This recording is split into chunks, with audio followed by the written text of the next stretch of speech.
You know, every time fans complain about the lack of a new Nintendo Direct, Nintendo just pushes the next one back a day.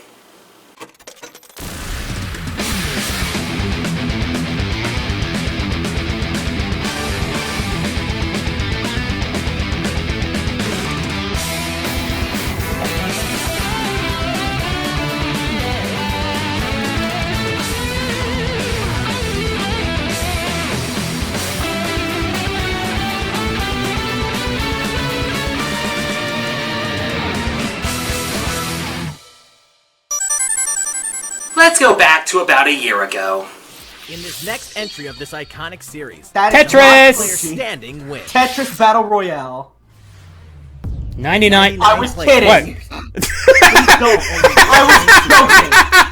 I was kidding. This is literally a Tetris Battle Royale. Yeah, for over a year now, we've had access to a Tetris Battle Royale game. I know, crazy, right? That kind of genre is typically reserved for shooty bang bangs. But I guess it just goes to show you just how universal Tetris is as a game. It's given us a battle royale with 100% less guns and 100% less ripped off dances. But hey, what would you expect from a game that came straight out of Party Central? Communist Party Central, that is.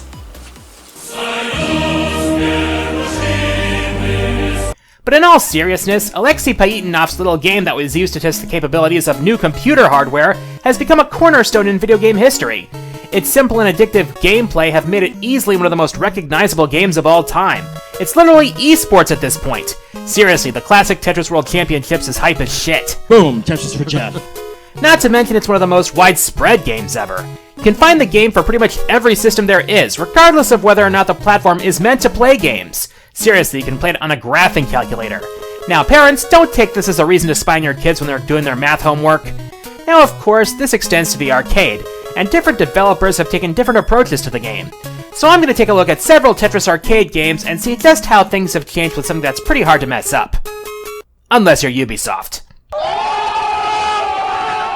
So let's start in the year 1988, when licensing rights to the game were already a mess. There are plenty of sources to explain the whole situation better than I can, but as far as the arcade goes, two different companies held rights to the game depending on the region. In Japan, that distinction was held by Sega. In December of '88, Sega's first version of Tetris was launched in arcades a year after the Soviets first licensed the game to other publishers, and it was a fast hit. I'm starting with this one because, honestly, it's the most basic one there is. Simply put, it's just an endless marathon which lasts until you top out, with the blocks speeding up over time.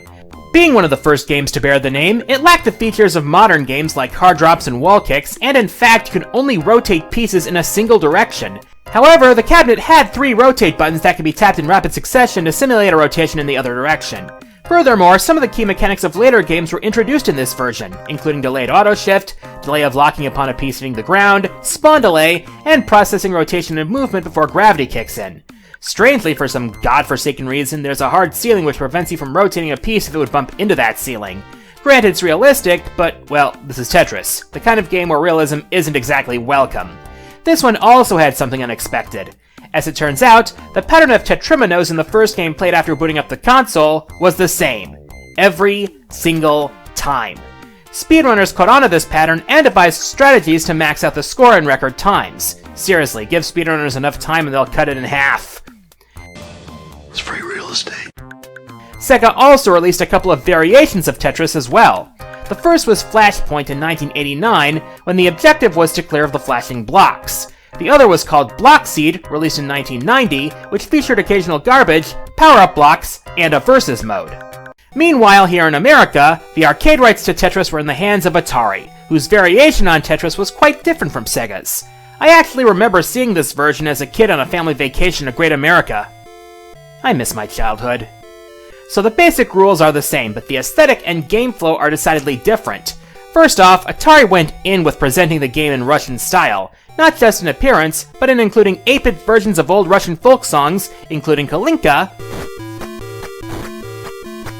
and Troika.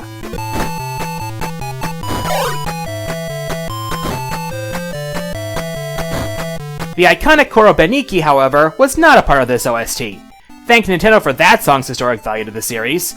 And now that song is stuck in your head. You're welcome. As far as the game itself, the arcade Atari version operated on a round-based basis. By clearing a certain number of lines, you'd clear the stage, receive a bonus based on how low your stack was, then begin the next round with a reset playfield.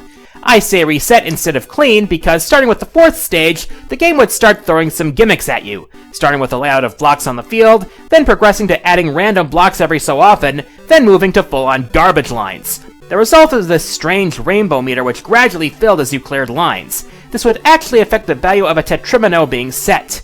Interestingly enough, this version also allowed for 2-player competitive play, which awarded a point bonus to whoever cleared the round first. One last touch, check out that little dancer there in the window.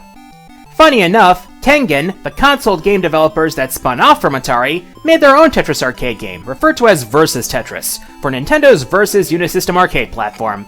This would be the basis for their unlicensed Tetris game for NES, which is rare as shit nowadays because of a messy legal battle which ended with Nintendo claiming the console rights to the game. Licensing is a bitch sometimes. And now we come to 1990, where a variation of Tetris called Puzzled was released on the Neo Geo. Now the object of this variation was to clear lines around pre-placed blocks so that a blimp can fly to the top of the screen. That blimp does have helium in it, right? The game's 60 floors occasionally throw in a few twists like robots that will delay the blimp, regenerating blocks, and blocks that take multiple lines to clear. But you get this power-up called an L-ball which charges as you clear lines, and can unleash the power of Blanca to clear blocks around you. This is actually similar to another arcade variation which actually carries the Tetris name. That would be Jaleco's Tetris Plus, which appeared in Japanese arcades in 1996, and was ported internationally to Saturn, PlayStation, and Game Boy. Aside from classic Tetris, there was a puzzle mode where you had to get this explorer dude to the bottom of the screen before he becomes Indiana Pincushion. This would carry over into its sequel, which hit the arcades in 1997. Tetris Plus 2 also added a twist to the Endless mode, where you had to fill in anime illustrations of the various cards in the major arcana, either by clearing letter blocks or multiple line clears. Interesting way to get a fortune told, not gonna lie. One of the more unique variants of Tetris is Capcom's Magical Tetris Challenge starring Mickey. Yep, the Empire of Disney has even touched the realm of Tetris. They'd probably try to buy Nintendo if legal laws allowed it. Like Tetris Plus, the arcade version was exclusive to Japan, while the N64 and PS1 console ports were made available internationally. The main gimmick in the game's signature mode was that the players shared a next queue and multiple line clears could create magical pieces which included 5 block pieces, or worse. This is the first game where a Pentris was actually possible. Meanwhile, Sega has since had 2 more variations on the Tetris theme. The first was simply called Sega Tetris, released in 1999 on the Naomi arcade board, and ported to Dreamcast the next year. The single-player mode was reminiscent of the '88 game, though this had an end goal of 300 lines, followed by a 3-minute final time attack, and a bonus system that rewarded a set of 3 line clears of the same magnitude. The Versus mode was quite different from usual. Instead of straight garbage, you could mess with your opponent in several ways, from forcing them to place bizarre chimera pieces, to messing up their setup with rockets, to knocking them out temporarily. Imagine that sort of thing in Tetris 99, it would be total chaos. Then, 10 years later, they came out with Tetris Giant, a game played with giant pieces and the biggest, most unwieldy joysticks ever to play the game. Seriously, look at this thing. The joysticks look like they were made for an old kid's game show. The single-player modes were Basic Score Challenge, which is played to 200 lines, and Line Challenge, which ran on a time limit. Versus mode in this game was unique in that main attacks were speed-ups, with a Tetris throwing in an unbreakable garbage line. But the unique thing here is co-op. Each player had their own side of the screen to work with, including a 2-column overlap. You could even swap pieces with your partner 3 times during a game. Isn't teamwork wonderful? Then there's the Japanese-only Tetris Kiwami Michi, or Extreme Road, released in 2003 by a company called Success, which has 4 unique variations aside from the classic Tetris. Target, where you need to clear the flashing blocks, Level Star, where you have a limited time to clear a given number of lines, Line Break, where you get bonuses for clearing specific lines, and Chain Color, where hanging blocks that are the same color as the piece you used to clear a line will cascade. If variety is the spice of life, then the Tetris brand has enough for a full-course Cajun dinner. Shame that last one never got localized. I might start a Twitter hashtag campaign after I'm done talking here. Well, that covers the unique variations. But I can't make a video about Tetris arcade games without talking about the holy grail of Tetris. A series that defines the ultimate challenge for all who would say that they know the game. I am of course referring to the legendary crucible known simply as Tetris the Grandmaster series.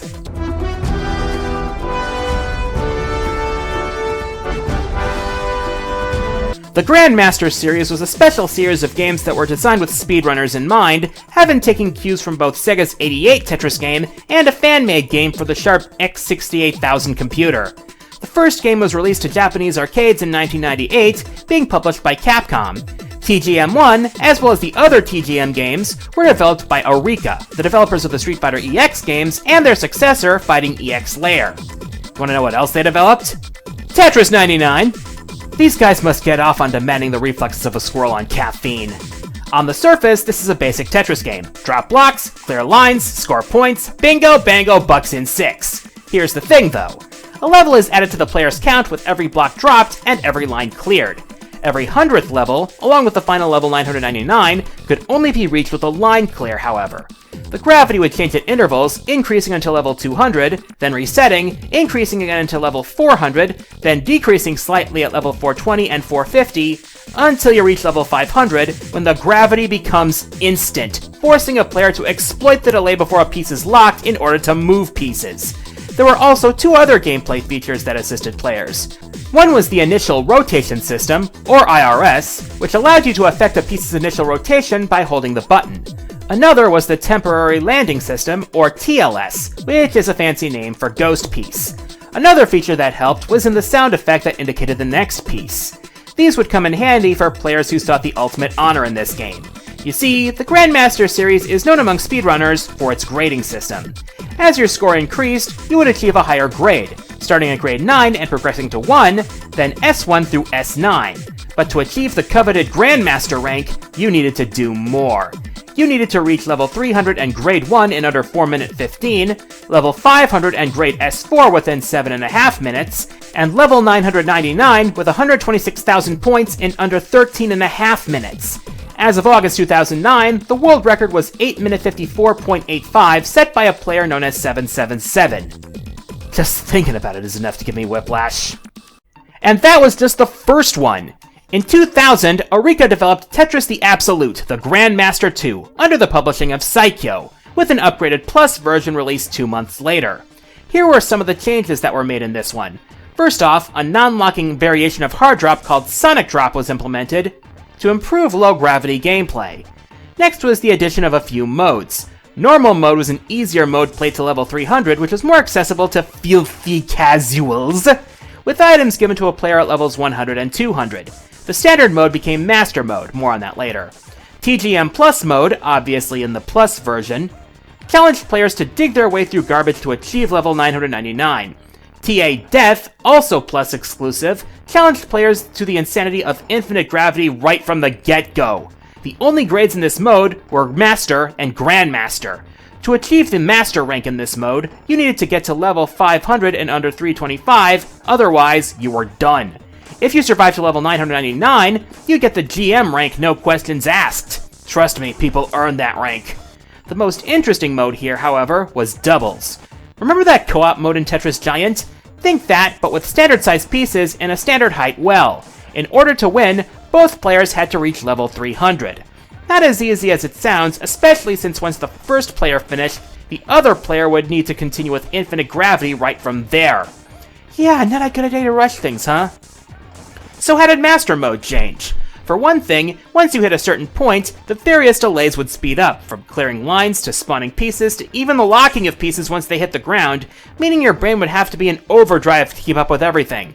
Second, and more importantly, was the grading system. It's more complicated than before, but in short, your grade wasn't determined by your score anymore, instead judging you for completion speed and line clearing skill. Another factor was the credit roll. For most players who reached level 999, they'd be challenged to a special game during the credits in which set blocks would turn invisible 4 seconds after being locked.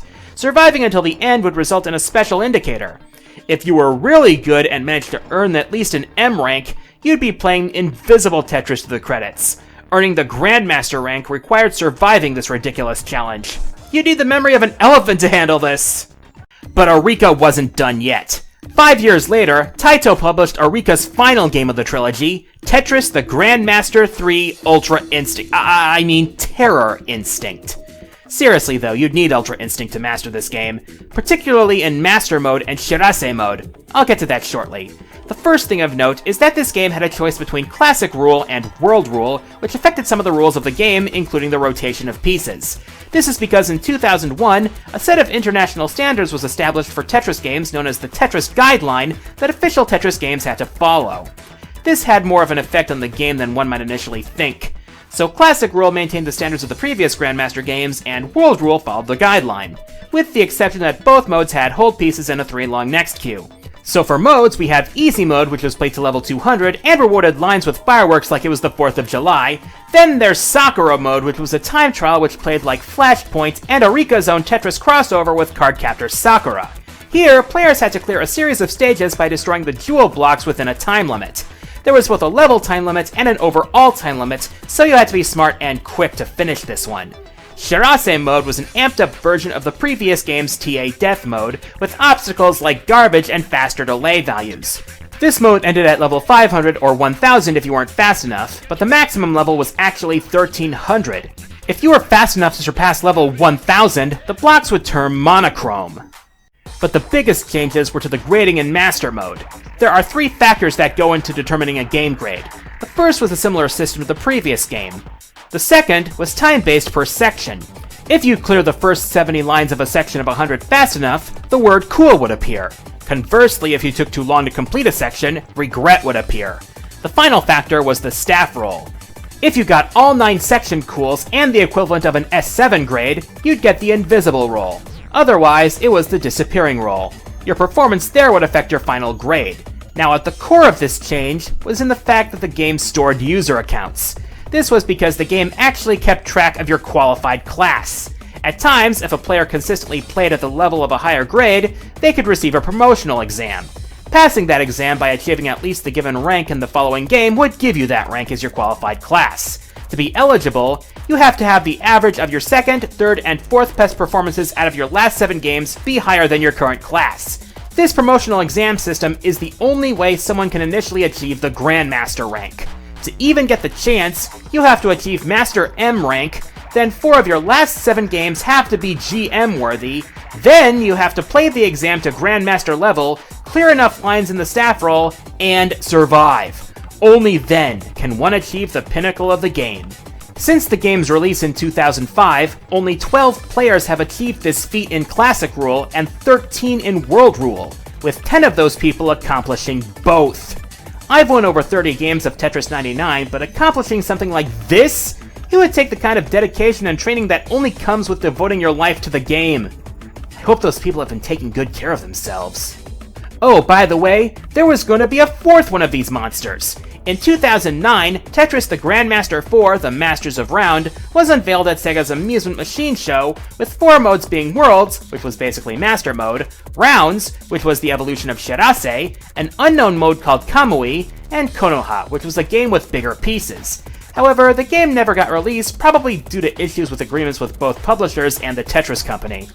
Shame that it never came to fruition, but hey, considering that Arika was able to develop Tetris 99, maybe we could get a new Grandmaster game in the future? I'm sure the community would love it if that happened. It just goes to show you that there are a lot of ways to do Tetris. I mean, everything I've talked about in this video is just arcades. There's plenty of other variations on consoles, mobile phones, handhelds, you name it. It's crazy to think that a simple game could inspire so much creativity. But then again, with a game as simple and addictive as Tetris is, you'll never know what they'll do next. I mean, Tetris is esports after all. I'm the Quarter Guy, and until next time, the arcade is closed.